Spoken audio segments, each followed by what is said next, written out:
14 December রোববার বিকেল 5টায় খালেদ মহিউদ্দিন আছে রেডিও স্পিকে জানিয়ে দিচ্ছি শিরোনাম। শহীদ বুদ্ধিজীবীদের স্মরণ করছে জাতি, মিরপুর ও রায়ের বাজারের স্মৃতিসৌধে সর্বস্তরের মানুষের ঢল। সুন্দরবন নিয়ে নৌ রুট বন্ধের সুপারিশ পরিবেশ মন্ত্রণালয়ের, নৌমন্ত্রী বললেন এই সিদ্ধান্ত নেওয়া কঠিন। চট্টগ্রাম বিশ্ববিদ্যালয়ে আবারও ছাত্রলীগের সহিংসতা, দুই পক্ষের সংঘর্ষে নিহত একজন, আহত 6। এডিপি বাস্তবায়নে ধীরগতি, জমি অধিগ্রহণের জটিলতা ও বাস্তবায়নের অদক্ষতাই কারণ বলছেন পরিকল্পনা মন্ত্রী।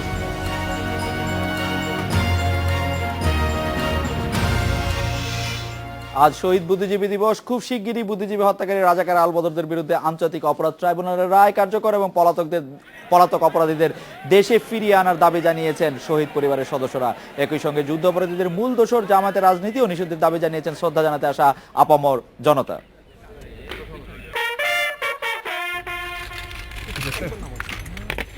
ভোর থেকেই কুয়াশাচ্ছন্ন মিরপুরের বুদ্ধিজীবী স্মৃতিসৌধ।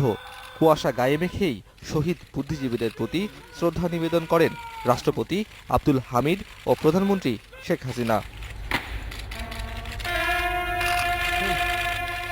শ্রদ্ধা জানান জাতীয় সংসদের স্পিকার।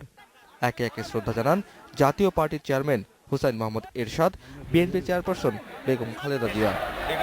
2001 সাল পর্যন্ত রাষ্ট্রপতি থেকে লুটপাট, সন্ত্রাসী কর্মকাণ্ড ছাড়া কিছুই উপহার দিতে পারে নাই। এই সরকার অবৈধ সরকার এবং পুরোপুরিভাবে তারা এই দেশকে জাতিকে ধ্বংস করার কাজে লিপ্ত হয়েছে। রায়ের বাজার বদ্ধভূমিতে এসে কিছুটা সময় সবাই যেন 43 বছর আগেই ফিরে গেলেন।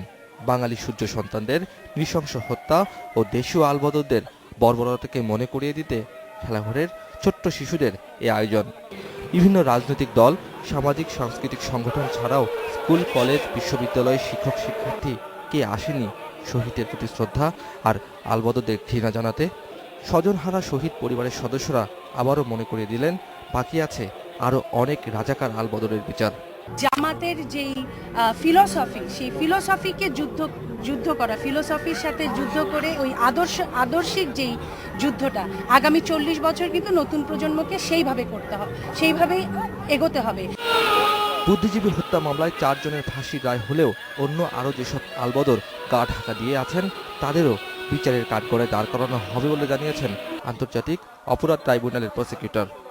বাংলাদেশে একজন মানবতা বিরোধী অপরাধী থাকবে ততদিন পর্যন্ত এই মানবতা বিরোধী ট্রাইব্যুনাল তাদের কার্যক্রম অব্যাহত থাকবে। Shakil Abdullah, independent news, Dhaka. এই বিষয়ে কথা বলতে আমাদের সাথে আছেন শহীদ বুদ্ধিজীবীদের স্বজনেরা, আছেন মাওলানা অলিউর রহমানের ছেলে জুনায়েদ খোরাসানি, আছেন অধ্যক্ষ মহসিন আলী দেওয়ানের ছেলে ফারুক বিনীত ফয়সল সজল এবং শুকরঞ্জন সমাদ্দারের স্ত্রী চম্পা সমাদ্দার। জনাব জুনায়েদ খোরাসানি, আজকে 14 ডিসেম্বরে যখন আমরা বুদ্ধিজীবীদের স্মরণ করছি তখন আপনার কি মনে হচ্ছে এই 43 বছর পরে আপনার এই মুহূর্তে আপনার চিন্তা ভাবনা কি বুদ্ধিজীবীদের সম্পর্কে? আমরা জানি যে আপনার পিতা প্রাণ দিয়েছিলেন 1971 সালের এই সময়ে, আপনি একটু আমাদেরকে বলেন জনাব জুনায়েদ খোরাসানি। জি, আসসালামু আলাইকুম। ধন্যবাদ জানাচ্ছি আজকে ইন্ডিপেন্ডেন্টে আমাকে ইনভাইট করার জন্য। আমি প্রথমে বলতে চাই যে আমরা 43 বছর পর হলেও যে আমরা আজকে যুদ্ধাপরাধীর বিচার আমরা দেখতে পাচ্ছি। আমরা শহীদ পরিবারের সন্তান হিসাবে আমরা এটাই কামনা করি যে সকল শহীদ বুদ্ধিজীবী বা সকল যারা যুদ্ধাপরাধী আছে তাদের প্রত্যেকের বিচার হোক, এই বিচারেই আমরা শান্তি পাব। আমি একটু বলতে চাই আমার বাবার সম্পর্কে, যে আমার বাবা আওয়ামী উলামা পার্টির প্রতিষ্ঠাতা প্রেসিডেন্ট ছিলেন। বঙ্গবন্ধু শেখ মুজিবুর রহমানের যখন এই স্বতন্ত্র ধর্ম দপ্তর নিয়ে করেন, 6 দফা আন্দোলন শুরু করেন, এই 6 দফাকে সামনে রেখে আমার ফাদারই এগিয়ে এসেছিলেন। তৎকালীন আলিমুলামাদের মধ্যে উনি প্রথম এসেছিলেন, এসে 6 দফাকে শরীয়তের দৃষ্টিতে কিছু পুস্তিকা উনি লেখেন। এরপরে স্বতন্ত্র ধর্ম দপ্তর যেটা আজকে আমরা দেখতে পাচ্ছি, সেই স্বতন্ত্র ধর্ম দপ্তর আমাদের একটি জাতীয় প্রয়োজন, সেইটাও একটি ছোট পুস্তিকা হিসাবে আমার বাবা লিখেছিলেন। এরপরে আজকে আমরা দেখতে পাচ্ছি যে জয় বাংলা স্লোগান, এই জয় বাংলা স্লোগান একসময় এই জয় বাংলা স্লোগান নিয়ে অনেক কথা হয়েছে, সেই জয় বাংলা স্লোগানকে নিয়েও আমার ফাদার সুন্দরভাবে ব্যাখ্যা করেছিলেন তৎকালীন সময়ে। আওয়ামী উলামা পার্টির প্রেসিডেন্ট ছিলেন বলেই তাকে 1971 সনের জি জনাব জুনায়েদ খোরাসানী, আমরা আপনার শহীদ বক্তব্য হন। জি জনাব জুনায়েদ খোরাসানী, আপনার জি, বক্তব্য জি। পরিষ্কার এবং আমরা আপনার শহীদ পিতার প্রতি শ্রদ্ধা জানাই। আমরা একটু জনাব ফয়সাল সজল বগুড়া থেকে, আমি একটু আপনার এই মুহূর্তের জানতে চাইবো, পর্যবেক্ষণ বিশ্লেষণ, যে জুনায়েদ খোরাসানী সিলেট থেকে বললেন যে যুদ্ধাপরাধীদের বিচার শুরু হয়েছে, সেটা আপনাদের শহীদ পরিবারের জন্য একটি বড় সান্ত্বনার জায়গা। আপনি এই বিষয়টি এই মুহূর্তে কিভাবে দেখছেন, জনাব ফয়সাল সজল? আসসালামু আমি তখন অনেক ছোট ছিলাম, আমার হালকা মনে আছে, কিন্তু বাবাটা কি জিনিস এটা প্রতিটা ছেলে মেয়ে তার উপলব্ধি করতে পারে, কিন্তু হঠাৎ করে একটা বাবা নাই হয়ে যাওয়া এটা কিন্তু বিরাট একটা কষ্টদায়ক।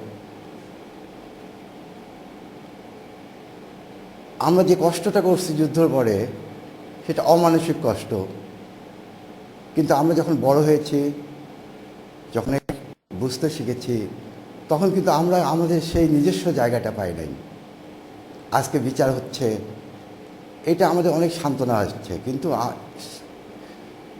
বাংলাদেশে মুক্তিযোদ্ধাদের, বুদ্ধিজীবীদের একটা জায়গা থাকা উচিত, যেটা তাদের একান্তই নিজস্ব।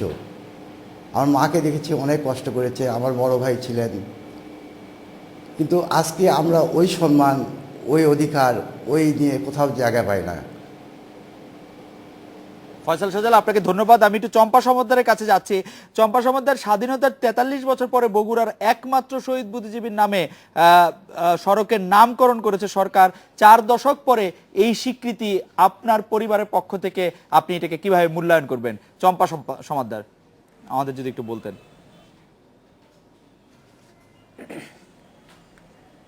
তো 43 বছর পার হতে চলছে, কিন্তু এতদিনে তেমন কিছুই দেখিনি। এখন দু এক জায়গায় কারোর নামে, কোনো শহীদের নামে নামকরণ হচ্ছে, রাস্তার নামকরণ হচ্ছে, কোনো বিল্ডিংয়ের নামকরণ হচ্ছে, কোনো অফিসের নামকরণ হচ্ছে, মনে কিছুটা সান্ত্বনা আসে। কেননা এতদিন পরে আমরা হয়তো একটু সান্ত্বনা পাই, আমরা যা হারিয়েছি তা তো আর ফিরে পাবো না কোনো দিন। জি তো এইভাবে এখন